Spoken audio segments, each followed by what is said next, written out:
નમસ્કાર, આપ જોઈ રહ્યા છો ન્યૂઝરૂમ ને આપની સાથે હું છું પ્રદીપ। ગુજરાતના રાજકારણની અંદર સૌથી મોટા જે અત્યારે વિવાદ અને વિખવાદ ચાલી રહ્યો છે, એ વિવાદ અને વિખવાદની વચ્ચે અત્યારે સૌથી મોટા સમાચાર સામે આવી રહ્યા છે। ગુજરાતની અંદર એક સરકારી અધિકારી અને એક ભારતીય જનતા પાર્ટીના પૂર્વ સાંસદની વચ્ચે જે વિવાદ અને વિખવાદ ચાલી રહ્યો છે, એ વિવાદ અને વિખવાદ વચ્ચે અત્યારે સૌથી મોટા સમાચાર સામે આવી રહ્યા છે। કેન્દ્રીય ગૃહ અને સહકારિતા મંત્રી અમિત શાહ એ ગુજરાતની મુલાકાતે આવવાના છે। અમિત શાહ 7, 8 અને 9 માર્ચના રોજ ગુજરાતની મુલાકાતે આવવાના છે। ગીર સોમનાથ અને કોડીનારમાં જે મોટા ડખાઓ ચાલી રહ્યા છે, એ ડખાઓની વચ્ચે અમિત શાહની ગુજરાત મુલાકાત, દિલુભોગા સોલંકી અને કલેક્ટર વચ્ચે જે માથાકૂટ ચાલી રહી છે, તેની વચ્ચે બબાલની વચ્ચે અમિત શાહ કોડીનાર અને ગીર સોમનાથની મુલાકાતે આવશે। અમદાવાદ અને ગાંધીનગર ખાતે પણ અમિત શાહની મુલાકાત છે। ગીર સોમનાથ, કોડીનાર અને જૂનાગઢના વિવિધ કાર્યક્રમોની અંદર કેન્દ્રીય ગૃહ અને સહકારિતા મંત્રી હાજર આપશે। જો કે કલેક્ટર અને પૂર્વ સાંસદ દિલુભોગા સોલંકીની વચ્ચે જે બબાલ ચાલી રહી છે, એ બબાલ પર સૌની નજર જે છે તે રહેવાની છે। અને એ નજરની વચ્ચે જે બબાલ ચાલી રહી છે, તે બબાલની વચ્ચે અત્યારે આ સૌથી મોટા સમાચાર સામે આવી રહ્યા છે કે કેન્દ્રીય ગૃહ અને સહકારિતા મંત્રી અમિત શાહ એ કોડીનાર અને ગીર સોમનાથની મુલાકાતે જવાના છે। જે આખી બબાલ ચાલી રહી છે, તે બબાલની વચ્ચે આ સૂચક મુલાકાતથી અત્યારે ખળભળાટ મચ્યો છે કે આ મુલાકાત બાદ જે આ ઝઘડો ચાલી રહ્યો છે, કદાચ એ ઝઘડાનો અંત આવે, કદાચ એ બબાલનો અંત આવે।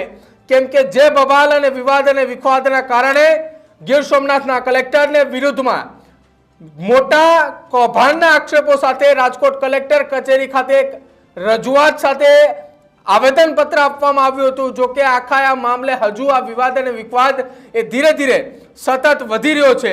વધતા વિવાદની વચ્ચે આ સૌથી મોટા સમાચાર છે કે કેન્દ્રીય ગૃહ અને સહકારિતા મંત્રી એ ગુજરાત મુલાકાતે આવવાના છે। અને ગુજરાત મુલાકાતની અંદર સૌથી મોટા સમાચાર એ કે તેઓ કોડીનારની અંદર, ગીર સોમનાથની અંદર અને જૂનાગઢની અંદર વિવિધ કાર્યક્રમોની અંદર હાજરી આપવાના છે। અને એ કાર્યક્રમોની અંદર હાજરી આપશે કે જ્યાં કલેક્ટર અને દિલુભોગા સોલંકી પણ એક મંચ ઉપર જોવા મળશે। આ સૌથી મોટા સમાચાર છે કે જે વિવાદ અને વિખવાદ એ સ્થાનિક સ્વરાજ્યની ચૂંટણી પહેલાથી જ વિવાદ અને વિખવાદ ચાલી રહ્યો હતો। જો કે ચૂંટણી પૂર્ણ થયા બાદ દિલુભોગા સોલંકી એ રાજકોટ કલેક્ટર કચેરી ખાતે પહોંચ્યા હતા અને જ્યાં 100 કરોડ રૂપિયાની મિલકતને લઈને આક્ષેપો લગાવવામાં આવ્યા હતા ગીર સોમનાથની કલેક્ટરની ઉપર।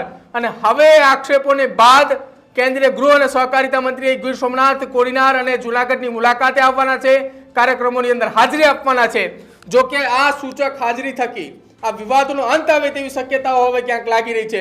મારી સાથે મારા સહયોગી દીક્ષિત ઠકરાર જોડાયા છે, સીધી વાત તેમની સાથે કરીશું। દીક્ષિત, સૌથી મોટા સમાચાર છે, એક સરકારી અધિકારી અને એક પૂર્વ સાંસદ વચ્ચે વિવાદ અને વિખવાદ ચાલી રહ્યો છે, મોટી બબાલ ચાલી રહી છે। એ બબાલની વચ્ચે કેન્દ્રીય ગૃહ અને સહકારિતા મંત્રી એ ગીર સોમનાથ, કોડીનાર અને જૂનાગઢની મુલાકાતે જવાના છે। પ્રદીપ, 3 દિવસ 7, 8 અને 9 3 દિવસનો ગુજરાતનો કાર્યક્રમ છે, ગુજરાત પ્રવાસનો કાર્યક્રમ છે। ગાંધીનગર, અમદાવાદ, જૂનાગઢ, ગાંધીનગરમાં તો કારણ કે પોતાનો સંસદીય મત વિસ્તાર છે, અમદાવાદનો પણ ઘણો બધો ભાગ અમિતભાઈના સંસદીય મત વિસ્તારમાં આવે છે।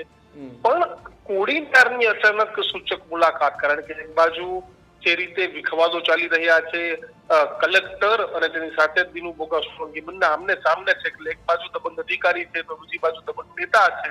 આ પ્રમાણેની સ્થિતિ છે તે અત્યારે જોવા મળી રહી છે। અને બાહુબલી નેતા અને દબંગ અધિકારી વચ્ચેના જંગમાં કઈ રીતે આ સમાધાન કરવું, પૂરું કરાવવું કે શું કરવું, એ ગુજરાત તંત્ર તો અવઢવમાં છે। કારણ કે દિલુભોગા સોલંકીના પણ મૂળિયા ભારતીય જનતા પાર્ટીમાં ઊંડા છે। શિવા સોલંકી ઉપપ્રમુખ બન્યા એ આપણે જોઈ લીધું, મહિલાના મતદાર ઉપપ્રમુખ બન્યા, પરંતુ સંચાલન કોણ કરશે કોણ નહીં કરે એ જગ જાહેર વાત છે। અને પ્રદીપ, આ તમામની વચ્ચે જે રીતે સમાચાર આવી રહ્યા છે કે અમિત શાહ 3 દિવસ ગુજરાતની મુલાકાતે, એમાંથી કોડીનારના એક સુગર મિલની ઉદઘાટનમાં પહોંચવાના છે, ત્યાં દિલુભોગા સોલંકી, શિવા સોલંકી, આ તમામ લોકો હાજર રહેશે। અને પ્રદીપ, બીજું કે જયારે ગૃહમંત્રી તમારા વિસ્તારમાં આવતા હોય, કેન્દ્રીય ગૃહમંત્રી આવતા હોય, ત્યારે કલેક્ટર ને એસપી નો પ્રોટોકોલ સાથે રહેવાનું હોય છે। ત્યારે હવે એક જોવાનું એ રહેશે કે જે રીતે, કારણ કે એક એવું પણ માનવામાં આવે છે કે અમિત શાહની ગુડ બુકમાં કે જયારે અમિત શાહ જયારે ગુજરાતમાં હતા ત્યારે દિલુભોગા સોલંકી સાથે ખૂબ અંગત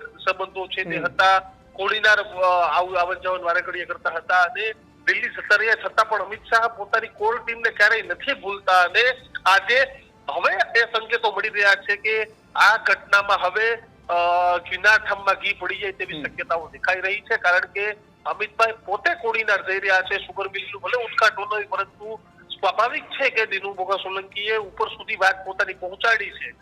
જે કલેક્ટર દિગ્વિજયસિંહ જાડેજા સાથેના ઝઘડાના મુદ્દાઓ ઉપર સુધી પહોંચાડ્યા છે. રાજકોટ કલેક્ટરને ભ્રષ્ટાચારના પ્રમાણ આપ્યા છે કે ભાઈ જોઈ લો કે ભાઈ હું એકલો જ નહીં, અહીંયા કેટલા કરોડોનો ભ્રષ્ટાચાર એક અધિકારી તરીકે થયો છે. એસીબીની તપાસની પણ માંગ કરી છે ને આ તમામની વચ્ચે દબંગ અધિકારીને બાહુબલી નેતાના ઝઘડા કઈ રીતે શાંત કરી શકાય, દિનુ બોગા સોલંકીનું માન સન્માન પણ કઈ રીતે સચવાઈ જાય, આ બધા મુદ્દાને લઈને અમિતભાઈ ભલે સુગર મિલના ઉદઘાટનમાં પહોંચવાના હોય, પરંતુ આ મુદ્દે ચર્ચા થશે ને કદાચ અમિતભાઈ નહીં કરે તો દિનુ બાપા પણ આ ચર્ચા કરવાની તૈયારીઓમાં છે. કારણ કે જે કહેવત છે ને કે આપણા કાઠિયાવાડ ભાવતું હતું ને વૈદ્ય કીધું, તો દિનુ બાપા તો દિલ્હી મળવા જવાના હતા, પરંતુ હવે ખુદ અમિતભાઈ તેના દ્વારે જઈ રહ્યા છે, એટલે કે આ મુદ્દે ચર્ચા છે તે થવાની છે. પ્રદીપ દીક્ષિત, એવું કહી શકાય કે હવે જ્યારે કેન્દ્રીય ગૃહ અને સહકારિતા મંત્રીની આ કોડીનારની મુલાકાત, એ મુલાકાત બાદ ગીર સોમનાથની અંદર બધું સમૂહ સૂત્રું થઈ જશે, બધું થાળે પડી જશે?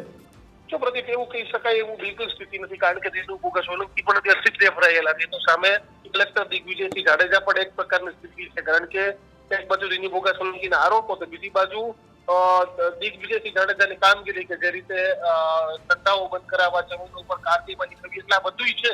ત્યારે હવે એક જ નિર્ણય છે કલેક્ટરની કઈ રીતે બદલી કરી દેવામાં આવે છે, બદલી પણ માન સન્માનપૂર્વક થાય એ રીતે, કારણ કે બાકી એવી તાક ન બની જાય એવો માહોલ ઉભો ન દિનુભાઈ કરી શકે કે આ બદલી એના કારણે થઈ છે. એટલે કે આ મુદ્દાઓ પ્રતિપત્ર કરવામાં આવ્યા છે, પરંતુ હવે આવનારા દિવસોમાં, એટલે કે 8 તારીખના બહુ વાર નથી, પ્રતિ 2-3 દિવસનો સમય છે, એના કામમાં ઘી પડે તેવી શક્યતાઓ છે.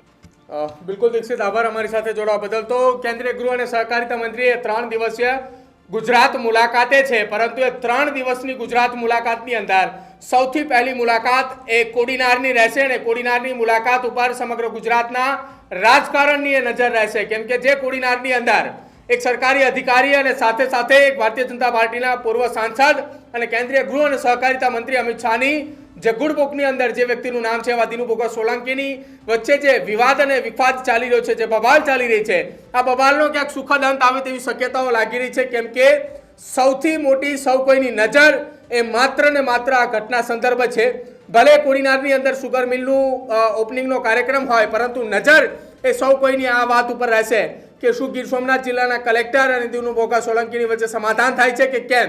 એક તરફ દબંગ નેતા, બીજી તરફ દબંગ કલેક્ટર, એટલે હવે જોવાનું રહેશે કે કોડીનારની અંદર કયા પ્રકારની પરિસ્થિતિ સર્જાય છે, કેમ કે કેન્દ્રીય ગૃહ અને સહકારિતા મંત્રીએ 3 દિવસની મુલાકાત છે, જેમાં કોડીનાર, ગીર સોમનાથ, જુનાગઢ સાથે ગાંધીનગર અને અમદાવાદ એ તેમના મત વિસ્તારની અંદર લોકાર્પણ અને ખાતમુહૂર્તના કાર્યક્રમો કરશે, અનેક જગ્યાએ લોકોની સાથે મુલાકાત પણ કરશે, જેની વચ્ચે આ સૌથી મોટા સમાચાર કે જે દિનુ બોગા સોલંકીએ દિલ્હી ખાતે રજૂઆત કરવા જવાના હતા, ક્યાંક હવે કેન્દ્રીય ગૃહ અને સહકારિતા મંત્રીએ ખુદ તેમના વિસ્તાર કોડીનારની અંદર આવી રહ્યા છે. તો હવે કોડીનારની અંદર એ સમગ્ર મામલે રજૂઆત થાય અને રજૂઆત બાદ આ મામલે કોઈ બેઠક મળે અથવા આ મામલે કોઈ નિર્ણય આવે તેવી શક્યતાઓ હાલ તો લાગી રહી છે.